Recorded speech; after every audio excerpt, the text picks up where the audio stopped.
Hello. My footage was one featured on Rachel Maddow of the Jacksonville protest last weekend.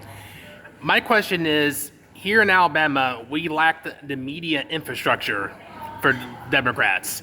You have 1819 News and Yellowhammer News running away with it, while Alabama Reflector, Alabama Political Reporter, and AL.com are just weak, not doing as much.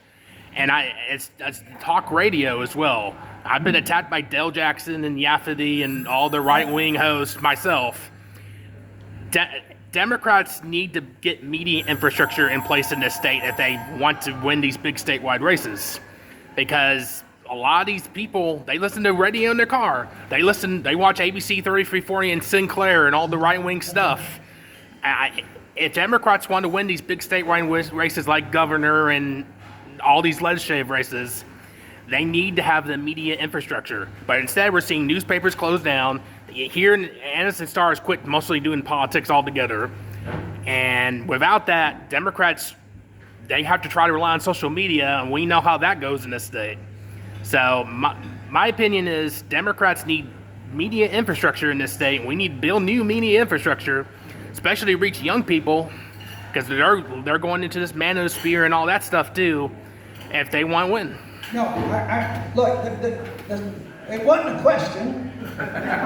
It was a statement, but I totally agree. And the question was, the Democrats have no media infrastructure. I have said since this election, I have been concerned about the media structure. And then look, this is not unique to Alabama. This is everywhere. Okay, we Democrats back 40 years ago when the Koch brothers started investing in media, and Sinclair started investing, and Scripps started investing, and Nexstar came up, and all of these conservative talk radio stations and the consolidation of all these radio stations.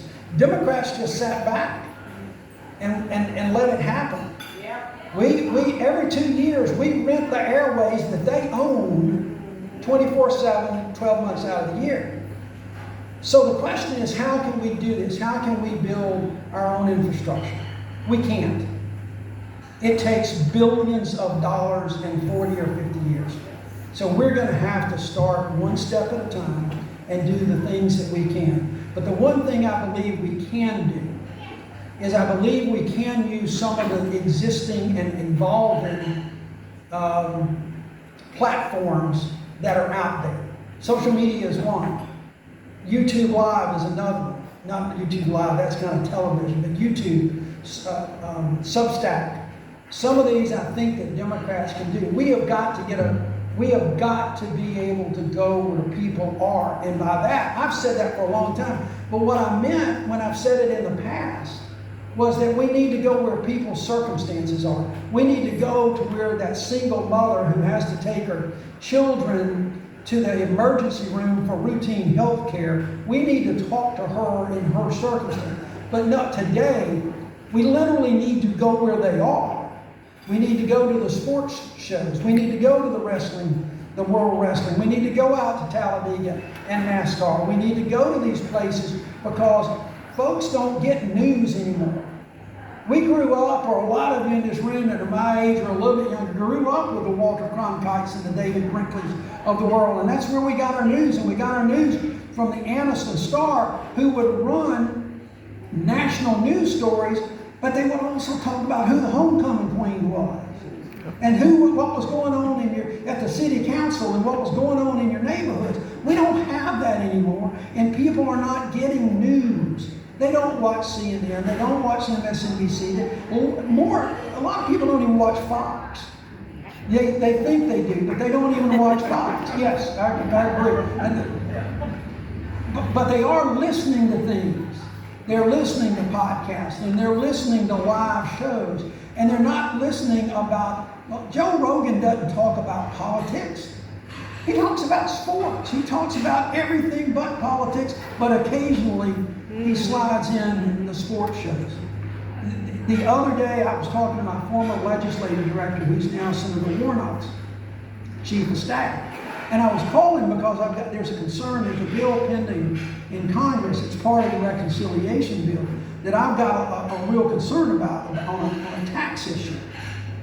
And I started trying to get Mark to tell me what the status might be. And before I explained the bill, he said, "Oh, Doug, hold on a minute. I know about that bill."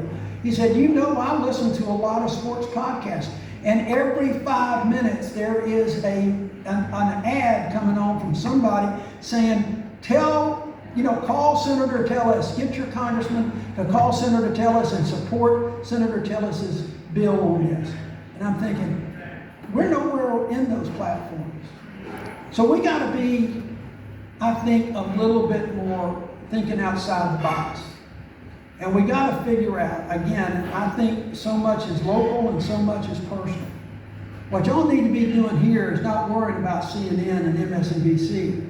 We need to figure out how we can start getting word and messaging and doing things here on a local level, and getting your friends and neighbors to tune in. And that doesn't always mean talking politics. It means talking about some other things, and you can weave this in. It means, for instance, talking about healthcare and where things are, and you can get that in there. That's what we're going to have. It's going to be a slow process. I think we're going to build infrastructure. I will tell you, folks, I came to this conclusion in part because we lost this election. Like everybody in this room, I thought we were going to win. Louise will tell you I'm usually a pessimist when it comes to elections. But I was as optimistic about winning this election as I've ever been in my life, because I was drinking the Kool-Aid. I was seeing the crowds. I was seeing the excitement. We were at the Democratic convention, and it was the most exciting one I've been to ever, and I've been to some good ones. I truly believed all of that stuff, but what we were doing, it was our own party. It was just our own people at all these crowds. It was our own folks. I knew it was at the convention, but I thought, surely to God, everybody is seeing what we're seeing. Well, they weren't, because they weren't tuning in. They weren't listening. And all the door knocking that we did, I was in Pennsylvania the weekend before the election. I was in Philadelphia. And the little office that I went by that night to thank them for knocking on the doors, just that day, that one little office had knocked on 8,000 doors. They had knocked on over 80,000 in that county, and they had knocked on 800,000 across Pennsylvania. And I'm thinking, this is going to be a close election. We're going to win this. Easy. What I realized is people don't like knocking on the doors as much anymore. They get their messages from their phones, and they get their messages on TikTok and other things. And Democrats haven't adapted. We got to do that. We got to get out there. We got to adapt. We got to build that infrastructure. We don't have the money. We don't have the money to play catch up. We got to be thinking outside the box. But it's a great point. So, Thank you. Yeah.